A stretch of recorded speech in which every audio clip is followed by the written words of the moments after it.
Umaga din po. Okay, bago po tayo magsimula, manalangin po tayo. Mahal namin Ama na mahabagin at magpapala, salamat po sa pagligtas sa amin mula sa kasalanan at pagkawasak. Salamat po sa pagkabay sa aming buhay na Kristiyano hanggang ngayon. Salamat po sa pagbigay mo sa amin ng dakilang pagkakataon na mag-aral ang salita ng Diyos. Hiniling po namin na buksan mo ang aming puso at tainga sa salita ng Diyos. Naway maunawaan namin ang salita ng Diyos sa pamamagitan ng tulong ng Banal na Espiritu. Pakiusap maunawaan namin ang kalooban ng Diyos sa pamamagitan ng salita ng Diyos. Mula sa simula hanggang sa matapos, kami ay nagtitiwala lamang sa iyong habag at biyaya. Ito po ang aming dalangin sa pangalan ni Jesus. Amen. Okay, buksan mo ang Biblia, 2 Timothy chapter 2, 2 Timothy chapter 2. Ikalawang Timoteo po, chapter 2. 2 Timothy chapter 2, verse 3 and verse 4. Chapter 2, verse 3 and 4. Okay. Basahin po natin ng sabay-sabay. Makipagtiis ka ng mga kahirapan gaya ng mabuting kawal ni Kristo Jesus. Walang kawal na naglilingkod ang nakikisangkot sa mga bagay ng buhay na ito. Yamang ang kanyang mitiin ay bigyang kasiyahan ang nagtala sa kanya. We are learning 2 Timothy. Tayo po ay nag-aaral ng ikalawang Timoteo. So today let's think about 2 Timothy chapter 2 verse 3 and 4. Kaya sa araw nito, pag-isipan po natin ang ikalawang Timoteo chapter 2 verse 3 hanggang 4. Verse 3, makipagtiis ka ng mga kahirapan kaya ng mabuting kawal ni Kristo Jesus. Ang Kristiyano ay inihambing sa kawal ni Hesus Kristo. Kawal ni Hesus Kristo. Kapag tayo ay naligtas, tayo ay tinawag sa kawal ni Hesus Kristo. So today we think about we are the good soldier of Jesus Christ. Sa oras ito, pag-isipan po natin na tayo po ay mabuting kawal ni Kristo Jesus. At ang ating kaaway ay si Satanas. Tama po ba? Kailangan nating makipaglaban kay Satanas bilang kawal ni Hesus Kristo.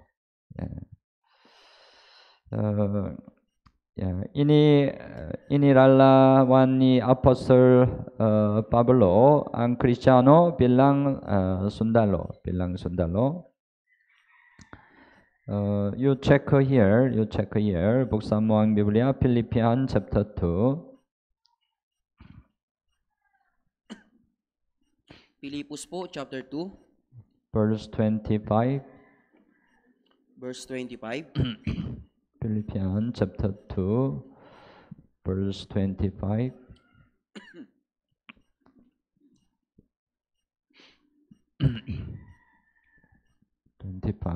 Basahin po natin ng sabay-sabay.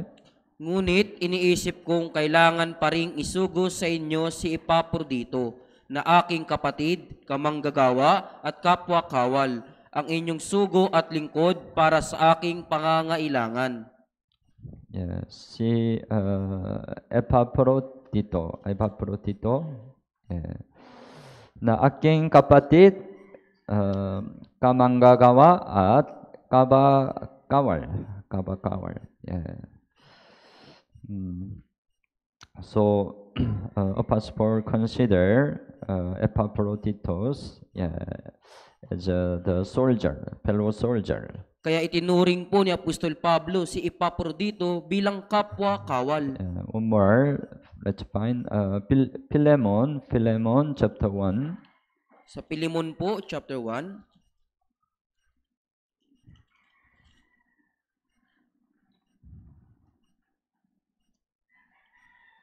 Philemon chapter 1 verse 2. Chapter 1, verse 2.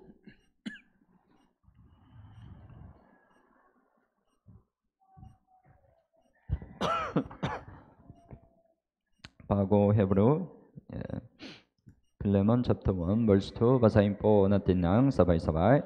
At kay Apia na ating kapatid na babae, at kay Arkipo na kapwa namin kawal, at sa iglesia na nasa iyong bahay. Kay Arkipo, right? Kay Arkipo na kapwa namin kawal. Kawal, right? Christian is like the soldier of Jesus Christ. Kaya ang Kristiyano po ay katulad po ng isang kawal ni Kristo Jesus.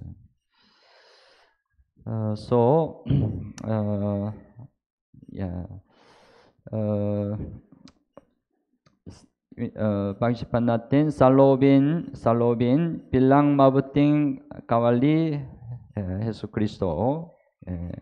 Ano ang salobin bilang mabuting kawali Yesu Kristo? You return 2 Timothy chapter 2. Balikan niyo po yung ikalawang Timoteo chapter 2. Yung Mark. Markahan niyo po dito. Chapter 2 verse 3. Makipagtiis ka ng mga kahirapan. Kaya ng mabuting kawali Kristo Jesus.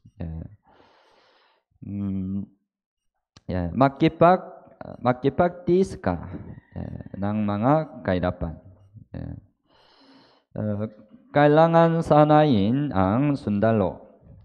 Kailangan sanayin ang sundalo, tama? Ang pagsasanay bilang isang sundalo ay napakahirap, right?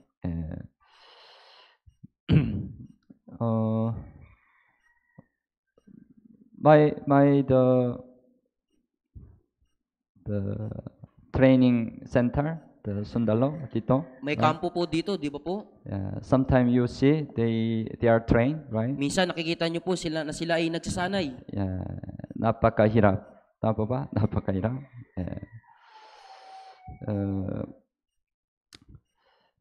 Kaya kailangan tinisin ng sundalo ang hirap na pagsasanay. Kailangan tiisin ng sundalo ang hirap na pagsasanay. Korea also Korea the young men they had to participate in military service. Sa Korea din po, yung mga kabataang lalaki, kailangan po nilang makilahok, makibahagi sa military service. It's obligation. Yan po yung kanilang obligasyon. So young men, this time around 1.5 year they participate in the military service. Kaya yung mga kabataang lalaki sa panahong ito halos isa at kalahating taon po silang nakikibahagi doon. So at first they also participate in the training center to be trained. Una nakikibahagi din sila sa mga kampo upang masanay. But it's a really difficult training. Pero yun po ay napakahirap na pagsasanay. For example, sometimes they put on heavy bag. Halimbawa, minsan kailangan po nilang magdala ng napakabigat na bag. The weight of the bag it reached around 20 kilogram. Yung timbang po ng bag na yun umaabot ng 20 kilo. 20 kilogram. You have to carry. Kailangan nyo pong buhatin yun. And in hot summer season, they have to work on the field. At sa tag-init po, sa panahon ng tag-init po, kailangan nilang maglakad po. They travel by walking sometimes 30 kilometer. Sila ay naglalakad o bumabiyahe sa loob po ng 30 30 kilometro. kilometer. 30 kilometer. Very long distance, right? Napakalayo po nito, di ba? Let's suppose you carry a heavy bag and you have to walk hot summer season on the field. Halimbawa po, dala-dala nyo po yung napakabigat na bag at naglalakad po kayo sa mainit na panahon. Mayra? Yeah, really difficult training. Opo, napakahirap na pagsasanay. That's why sometimes the soldier they cannot endure the training. Kaya minsan may mga sundalo po na hindi nila magawang magtiis. Yeah, they surrender. Sumusuko po sila. And they give up. At sumusuko po sila. Then they had to return to their house. At kinailangan nilang bumalik sa kanilang bahay. They are disqualified. Sila po ay na-disqualified na. But of course, the obligation did not finish. Pero syempre yung obligasyon nila hindi pa rin tapos. Next time, they have to finish again 1.5 years. Sa susunod, kailangan nilang tapusin ulit yung 1.5 taon. But anyway, the training to become the soldier is really difficult. Kaya yung pagsasanay upang maging sundalo po ay talagang napakahirap.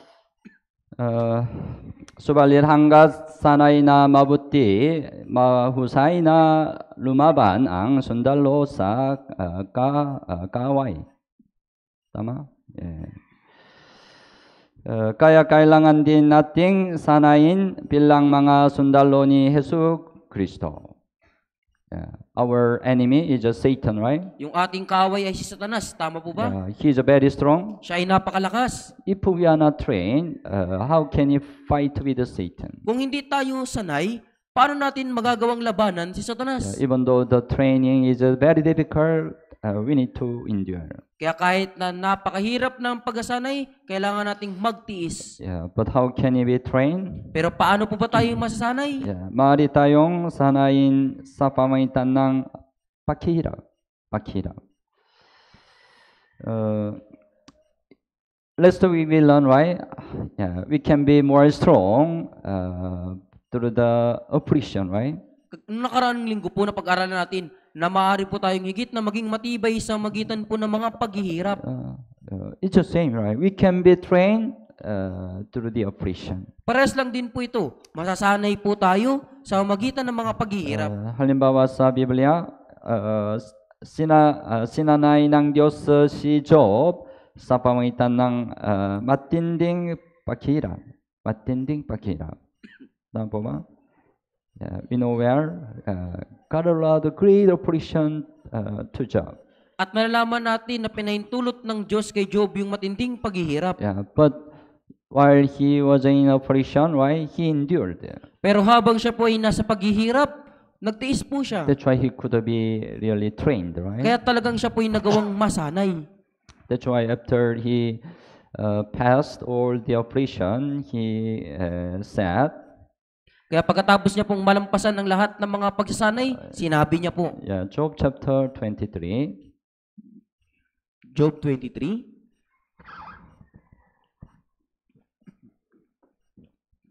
Job 23, verse 10. Job 23, verse 10. Okay. Basahin po natin ng sabay-sabay. Ngunit nalalaman niya ang daang nilalakaran ko, kapag ako'y kanyang nasubok, ay lalabas akong parang ginto. Kapag ako'y kanyang nasubok, it means he was trained. Ibig sabihin, siya po ay nasanay, sinanay. He was trained by the affliction. Siya ay sinanay sa magitan ng paghihirap. Ay lalabas akong parang ginto.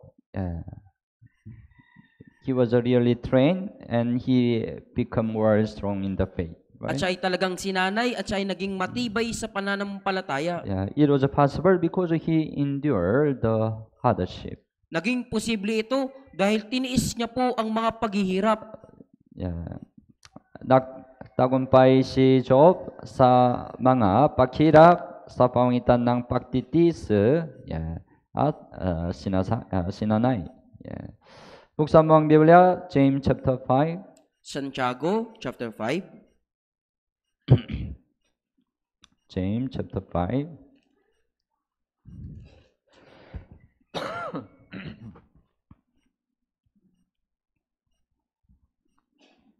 Chapter 5, verse 11. James chapter 5, verse 11. Basahin po natin ng sabay-sabay. Tunay na tinatawag nating mapalad ang mga nagtitiis.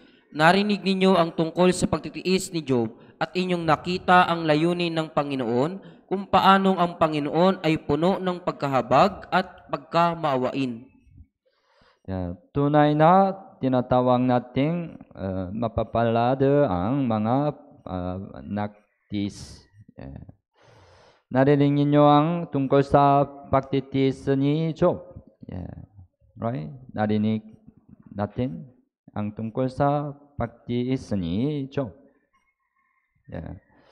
After Job endured oppression, he could be more trained. Pagkatapos matiis ni Job yung mga paghihirap, lalo po siyang sinanay. And then, as a result, he received more blessing than before. At pagkatapos, yung resulta, nakatanggap po siya ng higit na pagpapala. Kung ganun, anong kapihatian ang kailangan nating pagtusahan? Mari tayong magtusa ng paghihirap bilang isang Kristiyano. Buksan mo ang Biblia, unang Pedro chapter 4. Unang Pedro chapter 4.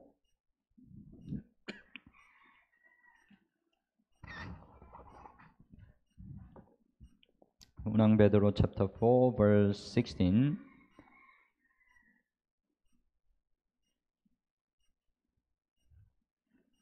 Chapter 4 verse 16.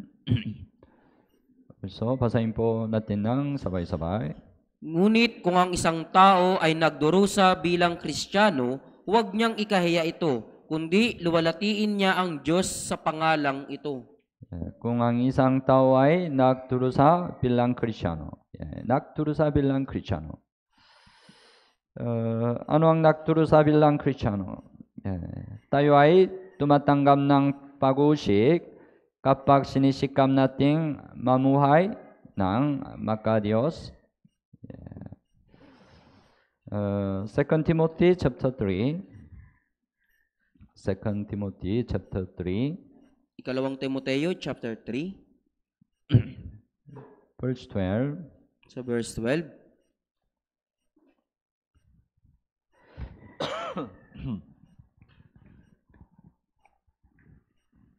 Chapter 3:12. Basahin po natin ang sabay-sabay.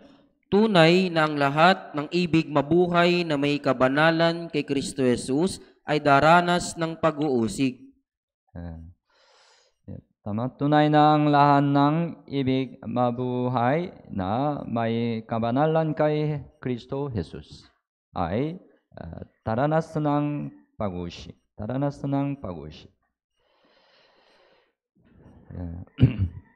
Before we get to salvation, right? We don't need to receive this kind of oppression, right? Bago tayo nagkaroon ng kaligtasan, di naman natin kailangang tumanggap ng ganitong pag-uusig. But after salvation, right? We receive a persecution. Pero di ba po, pagkatapos ng kaligtasan, nakakatanggap tayo ng mga pag-uusig. The reason, because we try to live a godly life. Ang dahilan dahil sinusubukan nating mamuhay na may kabanalan. Because we don't participate in their sin, right? Dahil hindi tayo nakikibahagi sa kasalanan.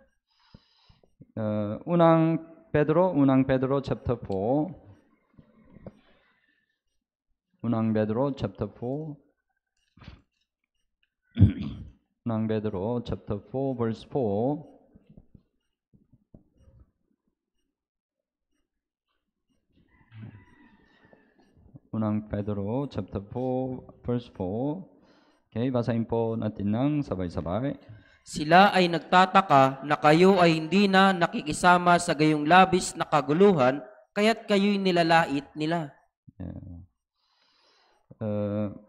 After we get the salvation, right, we try to live a godly life. Pagkatapos nating magkaroon ng kaligtasan, di ba po, sinusubukan nating mabuhay na may kabanalan. We stop the sin what we commit before, Itinitigil natin yung kasalanang ginagawa natin noon. and we try to read the Bible. Sinusubukan nating magbasa ng We Biblia. try to pray to God. Sinusubukan nating manalangin sa Diyos. We try to go to church. Sinusubukan nating dumalo sa We church. try to have a fellowship with the brothers and sisters. Sinusubukan nating makipag-fellowship sa mga brothers and sisters. But what's the response of the unsaved people? Subalit, ano po ba yung nagiging tugon ng mga taong hindi ligtas? They sometimes they laugh at you. Minsan, kanilang pinagtatawanan ka. Oh, why you go to church every Sunday, every Wednesday? O bakit ka nagpupunta sa church kada linggo, kada Miyerkules? Sometimes when we have the Bible seminar, we go to church every day, right? Minsan pa, pag meron tayong Bible seminar, araw-araw tayo nagpupunta sa church. Their side cannot understand, right? Para sa kanila, hindi nila iyon maunawaan. That's why they sometimes laugh at us. Kaya minsan pinagtatawanan nila tayo, They criticize us. pinupunuan nila tayo. Right? Kayo'y nilalait nila. Tama? Kayo'y nilalain nila. Yeah. Ganun pa man, hindi dapat natinag ang ating mga puso. Bilang isang Kristiyano, dapat mong isipin ito bilang isang natural na pagdurusa. It's natural. Natural po yun. Don't be hindered. Kaya huwag kang magtaka. Just when they speak evil over you, just pray for them. Kaya kapag sila'y nagsasalita ng kasamaan laban sa'yo, ipanalangin mo sila. They speak evil over you because they don't know the truth, right? Sila'y nagsasalita ng kasamaan sa'yo dahil hindi nila alam ang katotohanan.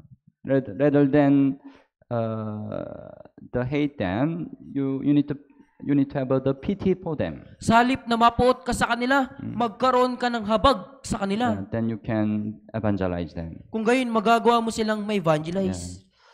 But anyway, we will receive the persecution when we try to live a godly life after salvation. Gayon pa man, tumatanggap po tayo ng mga pag-uusip pagkatapos po kapag sinusubukan nating mabuhay na may kabanalan pagkatapos ng kaligtasan. At tumatanggap tayo ng pag-uusip kapag ipinangaral natin ang ebanghelyo. Tama? Kung hindi natin ipinangaral ang ebanghelyo, hindi tayo usigin. Tama? Unit, hindi natin maiwasang ipangaral ang ebanghelyo. Right?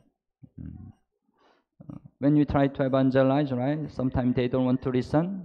Kapag sinusubukan nating mag-evangelize, minsan ayaw nilang makinig. Don't tell me anymore. Huwag mong sabihin sa akin yan. Right? Don't be disappointed. Huwag ka pong madismaya. You have to continue preach the gospel. Kailangan mong ipagpatuloy ang pangangaral ng Ebanghelyo. 2 Timothy chapter 1.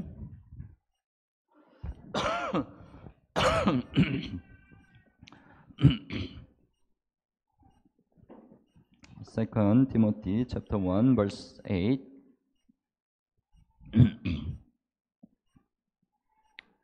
Second Timothy chapter 1 verse 8. Basahin po natin ng sabay-sabay. Huwag mong ikahiya ang pagpapatotoo sa ating Panginoon ni sa akin na bilanggo niya, kundi makipagtiis ka alang-alang sa Ebanghelyo ayon sa kapangyarihan ng Diyos.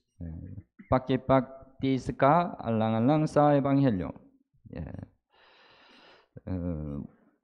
So even though we have a lot of suffering to preach the gospel, we cannot give up. Kaya kahit na marami tayong pagdurusa sa pangangaral ng Ebanghelyo, huwag tayong sumuko. So we better consider it's also natural we receive a persecution whenever we preach the gospel. Kaya mas mabuting ituring natin na natural lamang ito na kapag sinusubukan nating mag-ngaral ng Ebanghelyo, tumatanggap tayo ng pagdurusa, pag-uusig. At tumalanas tayo ng paghihirap para sa church, gumagawa tayong maraming pagpapagal upang gawin ang ministeryo sa church, right? At nagsusumikap din tayong maglingkod sa ating mga kapatid. Colossians chapter 1, Colossus po, chapter 1. chapter 1, verse 24. Chapter 1, verse 24.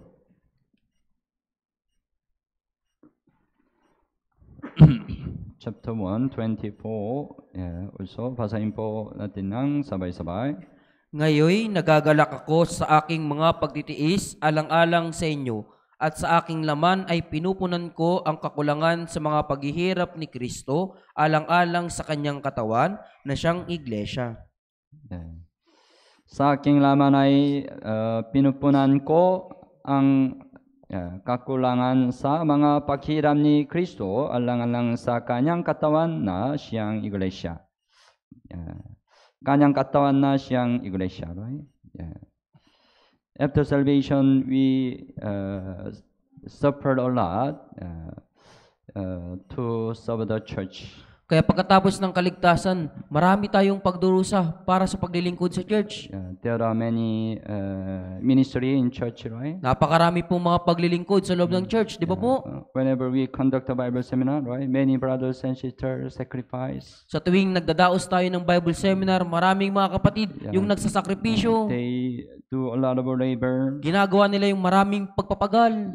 It's a affliction for the church. Yan po yung mga paghihirap para sa church.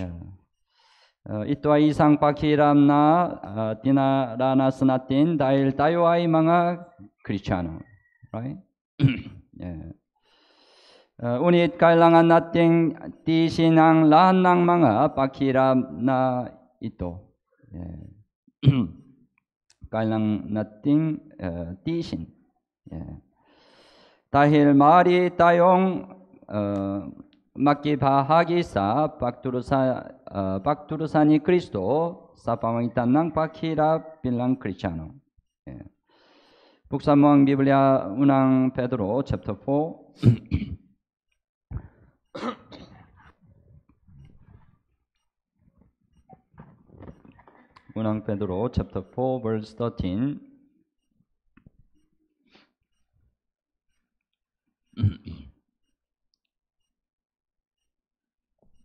Okay, basahin po natin ng sabay-sabay. Kundi kayo'y magalak, kayo'y nagbahagi sa mga pagdurusa ni Kristo, upang kayo man ay matuwa at sumigaw sa galak kapag ang kalutian niya ay nahayag. Kayo'y magalak. Yamang kayo'y nakikibahagi sa mga pagdurusa ni Kristo. If we receive affliction as a Christian, right? It's grace. It's grace. Kung tayo'y tumatanggap ng mga paghihirap bilang isang Kristiyano, yan po'y biyaya. Because we can participate in the Christ's suffering, right? Dahil nagagawa nating makibahagi sa pagdurusa ni Kristo. We know our Lord Jesus Christ suffered on the cross to save us. Nalalaman po natin na si Jesucristo ay nagdusa sa krus upang tayo ay ligtas. He sacrificed His life for us, right? Isinakripisyo niya yung kanyang buhay para sa atin. Through Him, we could be saved, right? Sa pamamagitan niya, tayo po'y naligtas. After we got the salvation, what do we do for Jesus Christ? Pagkatapos nating magkaroon ng kaligtasan, ano po yung ginagawa natin para kay Jesucristo? We can suffer affliction for Him, right? Pare tayong magdusa para sa Kanya. It's grace. Yan po ay biyaya. That's why kailangan natin kayo'y magalak.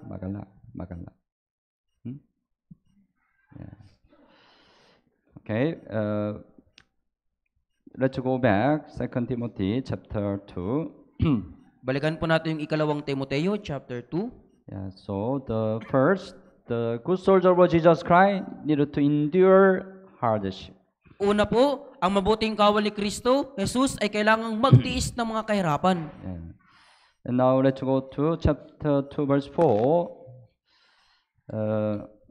Walang kawal na naglilingkod ang nakikisangkot sa mga bagay ng buhay na ito. Ang mabuting kawal ni Hesus Kristo ay hindi dapat isali ang kanyang sarili sa mga bagay na buhay na ito. Okay? ang ibig sabihin ng mga bagay ng buhay na ito ay pribadong buhay na hindi nauugnay sa Diyos. Hindi nauugnay sa Diyos. Ang isang sundalo ay hindi makakawi ayon sa kanyang sariling kagustuhan. Tama? Hindi siya makakawi kahit karawan ng kanyang mga magulang. When your parents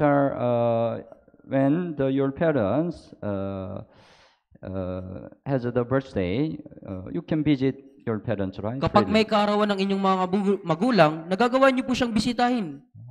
No problem, right? Wala pong problema, di ba po? But if you are confined in the soldier training camp, you cannot go home. Ngunit kapag ikaw ay isang sundalo at nasa kampo ka, hindi ka makakauwi. Yeah.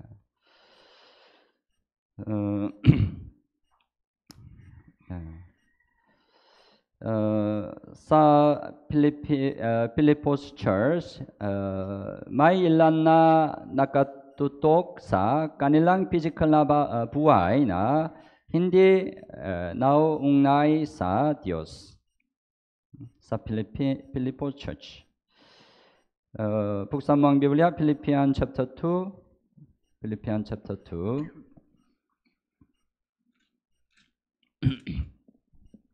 Chapter 2, verse 21.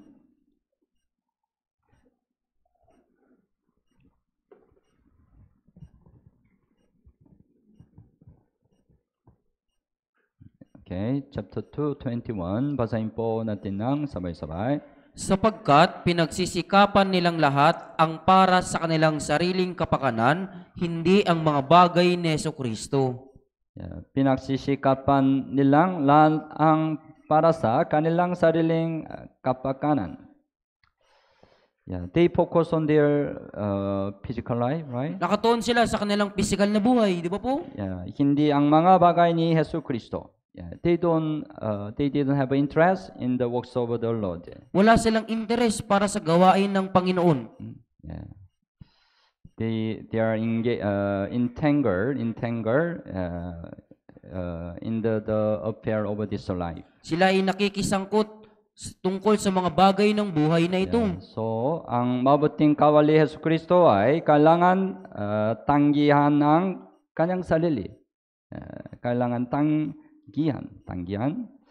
So, sinabi ni Jesus, Matthew chapter 16. Sa Mateo po, chapter 16. 16, verse 24.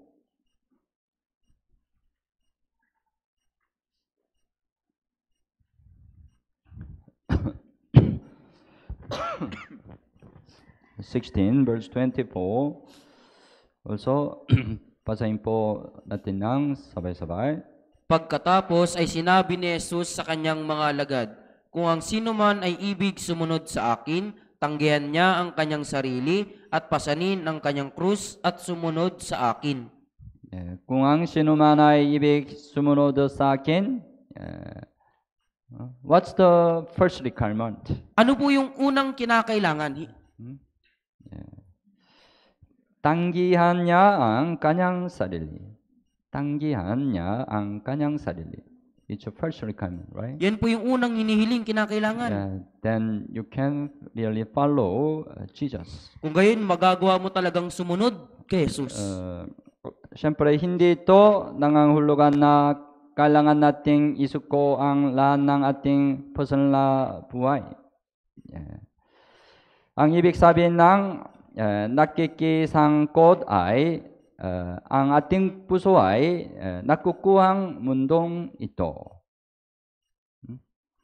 Naintindihan?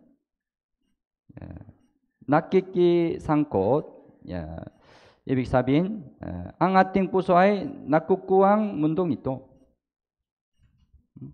We have to live a physical life, right? Kailangan nating mabuhay sa physical na buhay.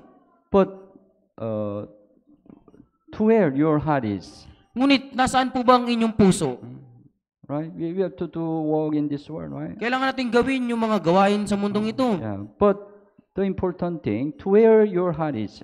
Ngunit, ang malagang bagay dito, nasaan ang iyong puso? We shouldn't, our heart shouldn't be taken away by this world. Ang ating puso ay dapat na hindi po makuha ng sanlibutan ito. Yeah. If our heart is taken away by this world, anong resulta? Kapag nakuha ng sanlibutan ito yung ating puso, ano po yung resulta? Yeah. At bilang resulta, nakakalimutan natin ang ating position bilang Kristiyano. Right? Yeah. We shouldn't forget our position as a Christian. Wag po nating wag po nating kalimutan yung ating posisyon bilang isang Kristiyano. But if our heart is taken by this world, we forget our position as a Christian. Pero kung yung ating puso po ay nakukuha ng sanlibutan ito, nakakalimutan po natin yung ating posisyon bilang Kristiyano. Yeah, so, ang ibig sabihin na nakikisangkot ay ang ating puso ay nakukuhang mundong ito. Naintindihan niyo po? Kailan tayo nasasangkot sa mga bagay ng buhay na ito? Kailan? Kapag mayroon tayong pag-alala sa buhay na ito. Right? Minsan mayroon tayong pag-alala sa buhay na ito. Sa ating buhay. Tama po ba? Yeah. Buksan mo ang Biblia, Lucas chapter 21. Lucas chapter 21.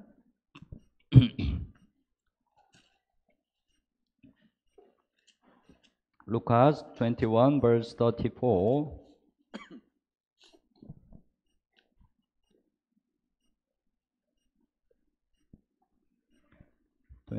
verse 34.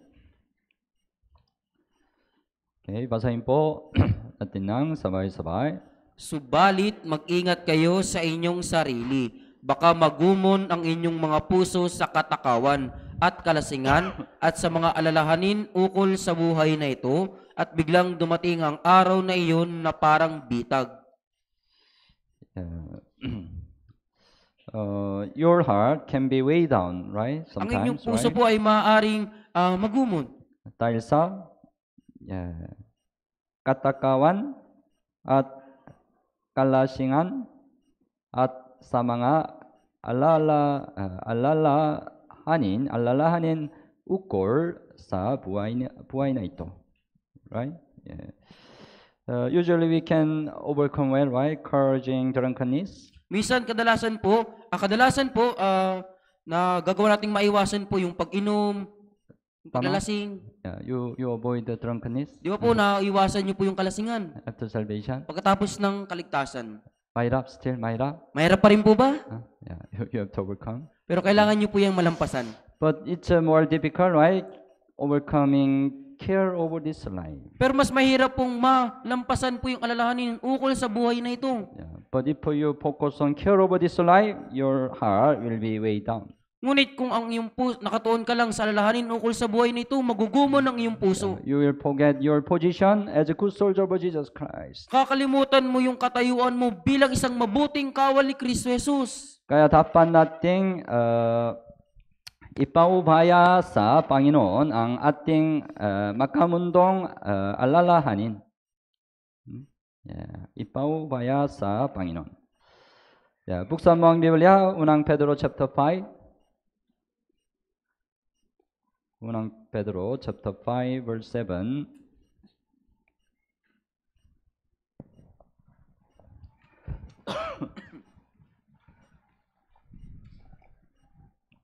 unang Pedro chapter 5 verse 7, basahin po natin ng sabay-sabay. Ilagak ninyo sa Kanya ang lahat ng inyong kabalisahan, sapagkat Siya'y nagmamalasakit sa inyo. Ilagak ninyo sa Kanya ang lahat ng inyong kabalisahan. Lahat, right? Lahat. Then you can overcome, right? You can overcome. Kung gayon, malalampasan niyo po ito. kapag tumating sa atin ang mga makamundong bagay, then we are entangled with the affair of this life. Kung gayon, nakikisangkot tayo sa mga alalahanin ukol sa buhay na ito. Unang Juan chapter 2, unang Juan chapter 2. unang Juan chapter 2 verse 15 and 16, 15 and 16.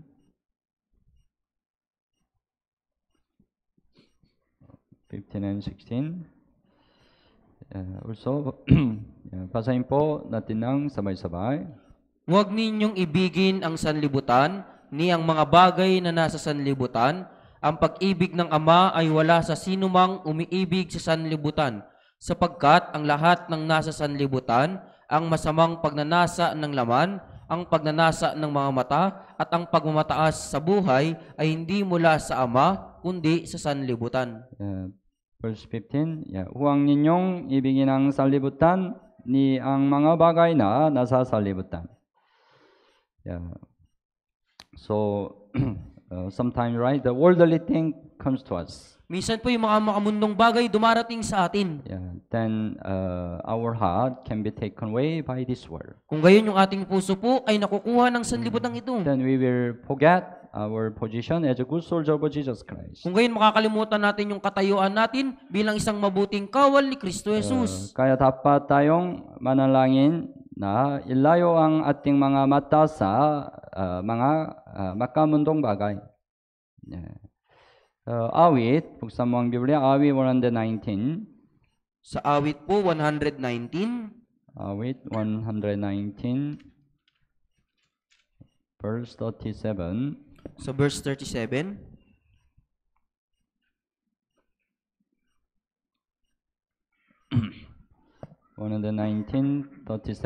Also, basahin po natin ng sabay-sabay.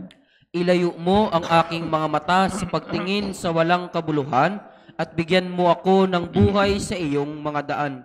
Ilayo mo ang aking mga mata sa pagtingin sa walang kabuluhan. Walang kabuluhan. The worldly things are, they are really worldly things, right? Kaya po yung mga makamundong bagay, sila talaga po yung walang kabuluhan. Even though the worldly things are worldly thing, we can easily our heart can be easily taken away by them. Kahit na yung mga makamundong bagay ay walang kabuluhan, yung puso po natin ay madaling nakukuha ng sanlibutan. That's why we need to pray like this. Kaya kailangan nating manalangin tulad po nito. Ilayo mo ang aking mga mata sa pagtingin sa walang kabuluhan. Then God will keep your heart. Kung gayon, iingatan, ilalayo ng Diyos ang iyong puso. At ito ay naung naisa prioridad sa ating buhay Kristiyano. Prioridad. Ano ang prioridad? Ang unang prioridad ng sundalo ay utos ng bansa o nakatatas. Tama? Dapat sundin ng sundalo ang utos ng general. Si Jesus ang naging general natin. Tama?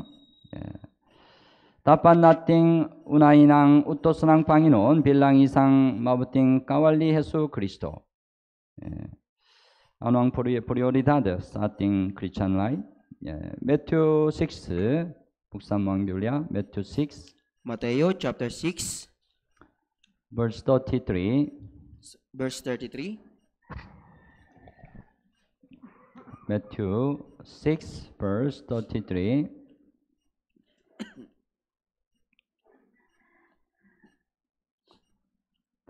Basahin po natin ng sabay-sabay. Ngunit hanapin muna ninyo ang kanyang kaharian at ang kanyang katuwiran at ang lahat ng mga bagay na ito ay pawang idaragdag sa inyo. Hanapin muna, right? Ninyo ang kanyang kaharian at ang kanyang katuwiran. Hanapin muna. Kung ang isang sundalo ay dapat sa bansa ibinigay ng bansa ang lahat ng kailangan ng sundalo. Tama? Sundalo no need to worry what to eat. Kaya yung sundalo, hindi niya kailangan mag-alala kung ano yung kanyang kakainin. No need to worry to where stay. Hindi niya kailangang mag-alala kung saan siya mag-stay. No need to worry to what put on the clothes. What clothes put on? Kaya po, hindi niya kailangang mag-alala kung anong kanyang susuotin. Because the government provide everything for the soldier. Dahil yung gobyerno po yung magbibigay ng lahat ng bagay para sa sundalo. That's why the soldier just he can focus on fight with the enemy, right? Kaya yung sundalo po, nakatuon lang siya sa paglaban sa mga kaaway. He just train and fight with the enemy, right? Nagsasanay lang siya at nakikipaglaban sa mga kaaway. Then the government will provide everything. Kung gayon, ipoprovide ng gobyerno yung lahat ng bagay. Same, we are same, right? Ganon din po sa atin, parehas lang po. If we seek the first kingdom of God and His righteousness, God gave the promise. All these things shall be added to you. Kaya kung hanapin muna natin ang kanyang karat ang kanyang katuwiran, may pangako po na ang lahat ng mga bagay na ito'y pawang idaragdag sa inyo. That's why seek first the kingdom of God and His righteousness should be the first priority in our Christian life. Kaya yung hanapin muna ninyo ang kanyang karat ang kanyang katuwiran ay dapat na yung prioridad sa ating Kristiyanong pamumuhay. Dapat agad na sundin ng mga sundalo ang utos ng mga nakataas. Hindi tayo dapat mag-antala sa pagsunod sa utos ng Panginoon. Awit 119,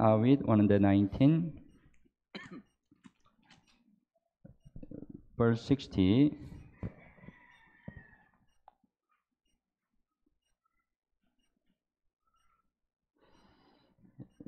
Awit 119, verse 60, basahin po natin ng sabay-sabay.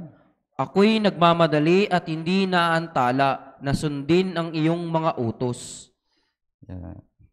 Hindi naantala na sundin ang iyong mga utos.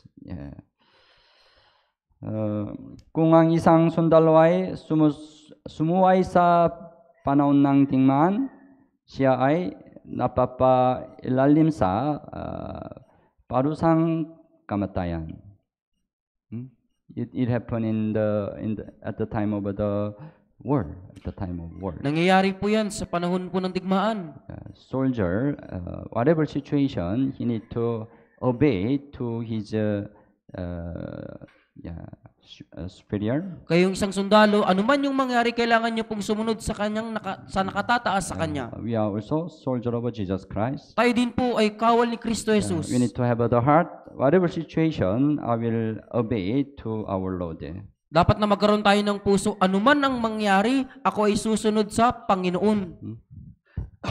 I will obey to the word of God. Ako ay susunod sa salita ng Diyos. Okay, let's go back 2 Timothy chapter 2. Balikan po natin ang ikalawang Timoteo chapter 2. So walang kawal na nalilingkod ang nakikisangkot sa mga bagay ng buhay na ito. So good soldier of Jesus Christ, we need to overcome.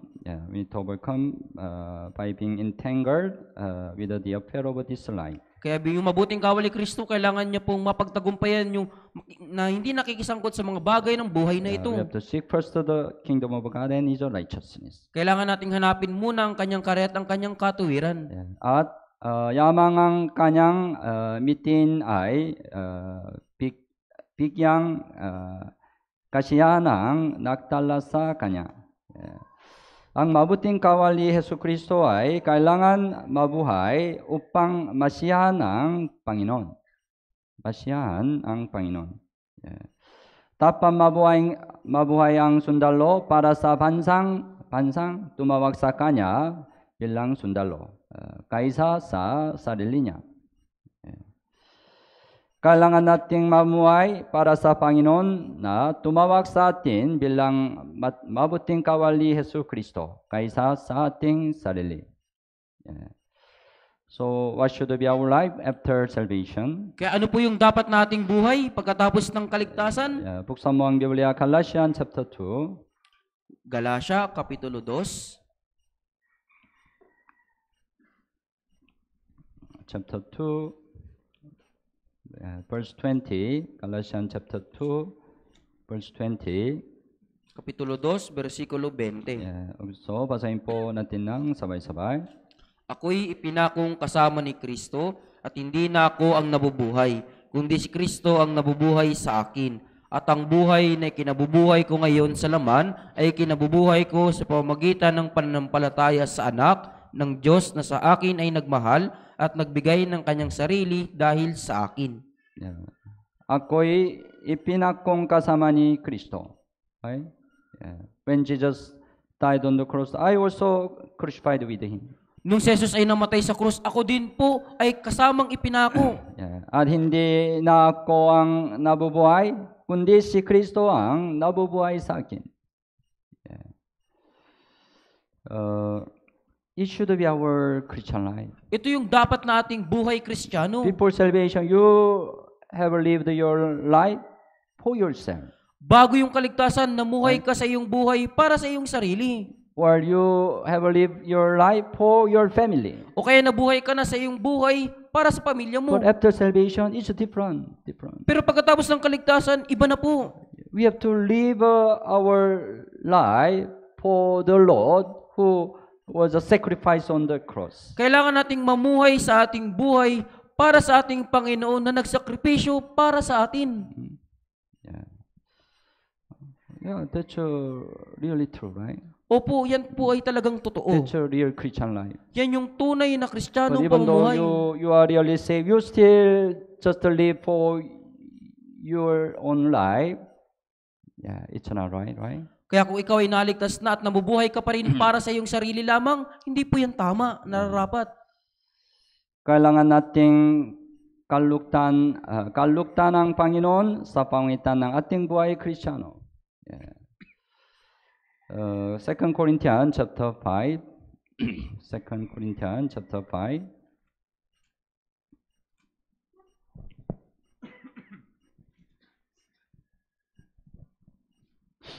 Chapter 5 verse 9. 2 Corinthians chapter 5 verse 9. Basahin po natin ng sabay-sabay. Kaya't maging nasa tahanan o malayo sa tahanan, ang aming mitiin ay ang bigyan siya ng kasiyahan. Ang aming mitin ay ang bigyan siya ng kasiyahan. Yeah, it was the life of a passport. Ito po yung buhay ni Apostol Pablo. Yeah, his whole life tried his best to please the Lord. Yung kanyang buong buhay po, sinusubukan niyang bigyang lugod ang Panginoon. Yeah, it should be also our Christian life. Yan po ay dapat din nating buhay Kristiyano. Kung ganun paano mabibigyang lugod ang Panginoon? Paano? Yeah. Kailangan nating ipamuhay ang ating buhay Kristiyano sa harap ng Diyos, hindi sa harap ng tao. Ito ay importante. Yeah. Kailangan nating maging tapat, may tumingin man sa atin o hindi. Yeah. Ang ating buhay Kristiyano ay hindi dapat maging paglilingkod sa mata. Colossians chapter 3, buksan mo ang Biblia. Colossians chapter 3, verse 22.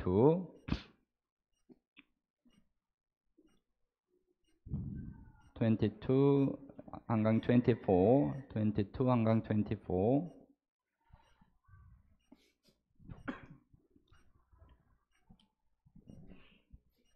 Okay, 22 hanggang 24. Basahin po natin ng sabay-sabay. Mga alipin, sumunod kayo sa lahat ng mga bagay sa mga Panginoon ninyo sa lupa. Hindi naglilingkod kung may tumitingin, na gaya ng pagbibigay lugod sa mga tao, kundi sa katapatan ng puso na may takot sa Panginoon. Anuman ang inyong ginagawa ay inyong gawin ng buong puso, na gaya ng sa Panginoon at hindi sa mga tao. Yamang inyong nalalaman na sa Panginoon ay tatanggapin ninyo ang timpalang mana, paglingkuran ninyo Panginoong Hesukristo. Ang talatang ito ay maaaring magamit hindi lamang sa lugar ng trabaho, kundi pati na rin sa lahat ng ating buhay Kristiyano. Right? Verse 22, right? Hindi naglilingkod kung may tumitingin. When somebody look at you, you try your best.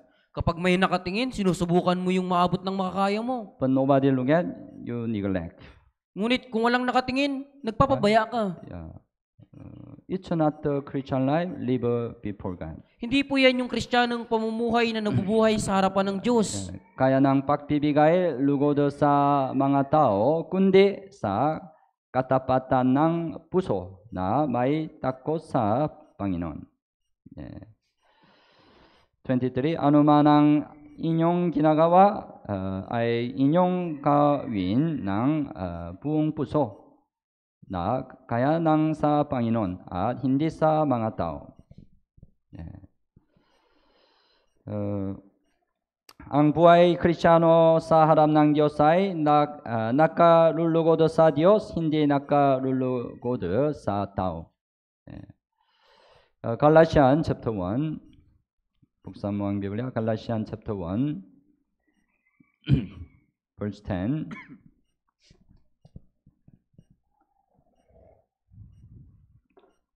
Chapter 1, verse 10 also. Basahin po natin ng sabay-sabay. Ako ba'y naghahangad ngayon ng pagsang-ayon ng mga tao o ng Diyos? O sinisikap ko bang bigyang lugod ang mga tao? Kung ako'y nagbibigay lugod pa rin sa mga tao, hindi sana ako naging alipin ni Kristo. Kung ako'y nagbibigay lugod pa rin sa mga tao, hindi sana ako naging alipin ni Kristo. Right? That's why Apostle Paul, his life, tried his best to please the Lord. Kaya si Apostol Pablo sa kanyang buong buhay, sinusubukan niya pong bigyang lugod ang Panginoon. Kailangan nating hanapin ang kaluwalhatian ng Diyos, hindi ang kaluwalhatian ng mga ng tao para masiyahan ang Panginoon. At the time of Jesus, it happened, John chapter 12. Sa Juan po, chapter 12. John chapter 12, verse 42 and 43. John chapter 12, 42 and 43. Okay. Basahin po natin ng sabay-sabay. Gayunman, maging sa mga pinuno ay maraming sumampalataya sa kanya, subalit dahil sa takot sa mga Pariseyo ay hindi nila ito ipinahayag. Baka sila'y mapalayas sa sinagoga, sapagkat inibig nila ang papuri ng mga tao kaysa papuri ng Diyos. Ang ilang naniwala kay Jesus ay hindi nagpahayag ng kanilang pananampalataya. Because this time, right, they feared perish. Dahil sa panahong ito, pagkakataong ito, natatakot po sila sa parusa. Because if they confess their faith, they'll be cast away from the synagogue. Dahil kapag ipinahayag nila yung kanilang pananampalataya, sila'y palalayasin sa sinagoga. Because this time, right, the synagogue is a very important thing in their life. Dahil sa panahong ito po, yung sinagoga yung pinakamahalagang bagay sa kanilang buhay. Because if they are cast away from synagogue, nobody take care of them. Dahil kapag napalaya sila sa sinagoga, walang tao na po yung pakipara sa kanila. They cannot receive any help in the community. Wala na silang makukuhang tulong mula sa komunidad. Yeah. That's why even though they believe in Jesus, they didn't confess the faith. Kaya kahit naniniwala sila kay Jesus, hindi nila ipinapahayag yung kanilang pananampalataya.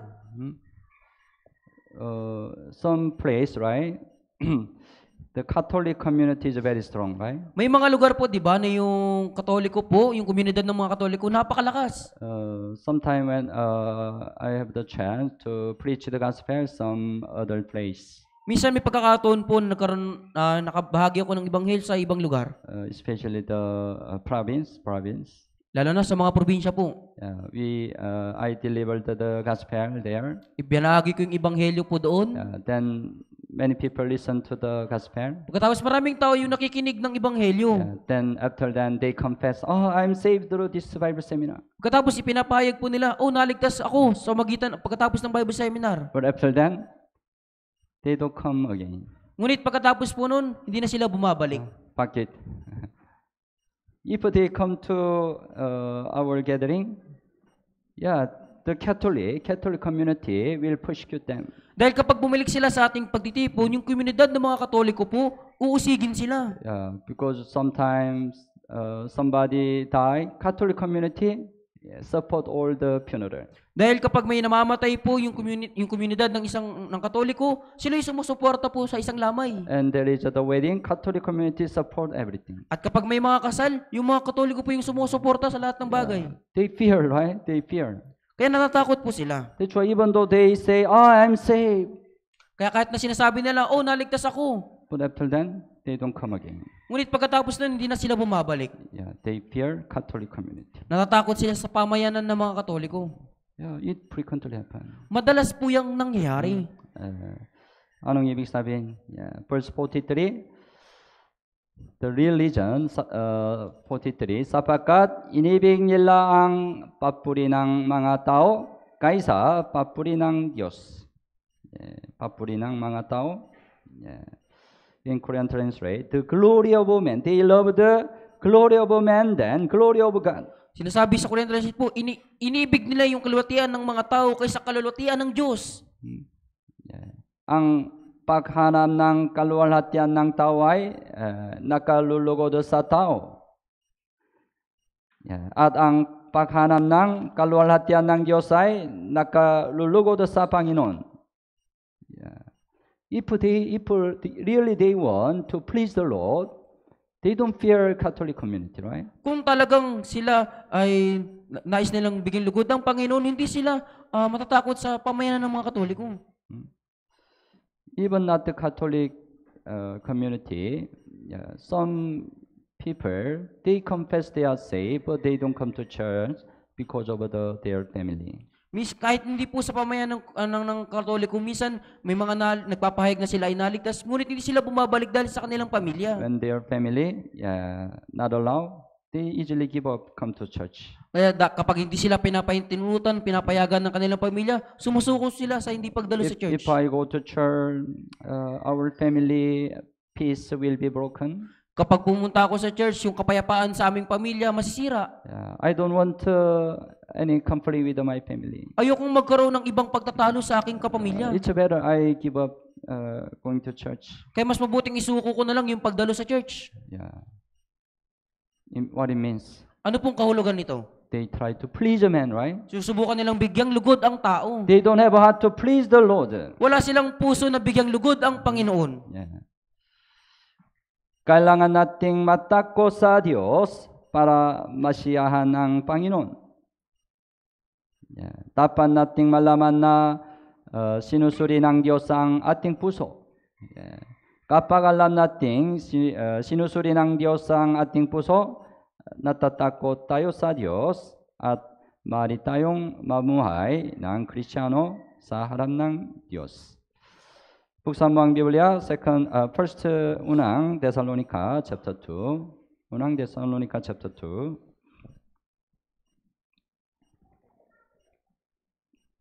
Verse 4.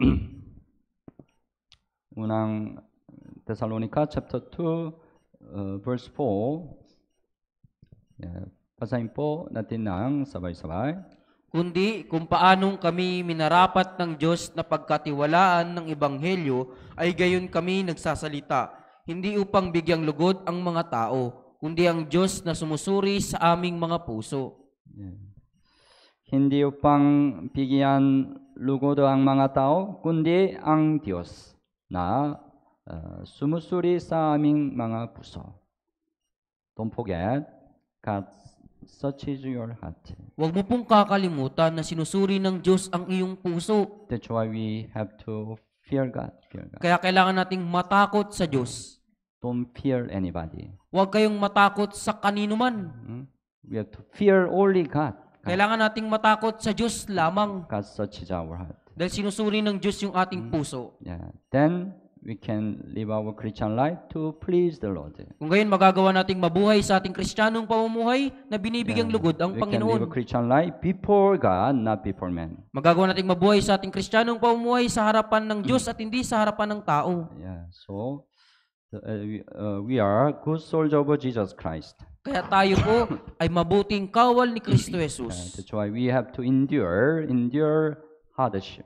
Kaya kailangan nating magtiis ng mga kahirapan.